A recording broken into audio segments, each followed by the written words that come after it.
আল্লাহ পাক রাব্বুল আলামিনের তরফ থেকে মানুষের জন্য হেদায়েত স্বরূপ আল কোরআন নাজিল হয়েছে।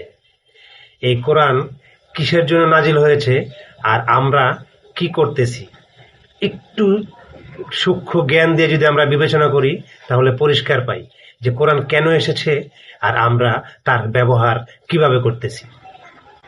কোরআন এসেছিল কোরআন পড়ে জ্ঞান অর্জন করে সেই পথে, সরল পথে চলার জন্য, মান্য করার জন্য। কিন্তু আমরা কোরআনকে বানিয়ে দিলাম দোয়ার কিতাব। অনুধাবন করার জন্য এসেছিল এই কোরআন, নিজের মধ্যে ধারণ করার জন্য এসেছিল এই কোরআন। আমরা মৃতদের ইস্তেহার বানিয়ে দিলাম এই কোরআনকে। যেটা ছিল বিজ্ঞানময় কোরআন, এটা ছিল জ্ঞানের কিতাব। মূর্খদের হাতে ছেড়ে দিয়ে আমরা নিশ্চিন্তে বসে আছি তাদের আশায়।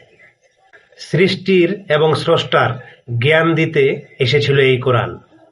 আমরা শুধু মাদ্রাসার পাঠ্য কিতাব হিসাবে বানিয়ে দিলাম।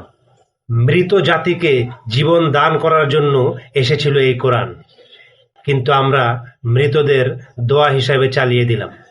হে মুসলিম, আমাদের জন্য কোরআন এসেছিল কেন, আর আমরা কোরআনকে ব্যবহার করতেছি কোথায়?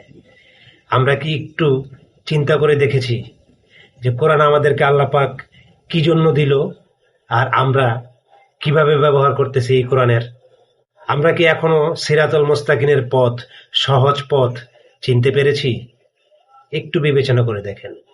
আল্লাহ দিয়েছে সরল পথ, আল্লাহ আমাদেরকে সরল সহজ পথ দিয়েছে, কিন্তু আমরা সেটাকে বক্র করি, কঠিন করি, এবং এই কঠিন করে একে অপরের সাথে মতবিরোধ তৈরি করি, বহু ভাগে বিভক্ত হই এবং বিশৃঙ্খলা তৈরি করি।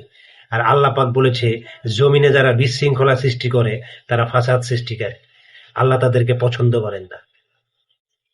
সুতরাং আমাদের সহজ পথে আসা উচিত এবং সহজ পথেই আসতে হবে, কারণ আখেরে কিন্তু আমাদের তারই দরবারে হাজির হইতে হবে।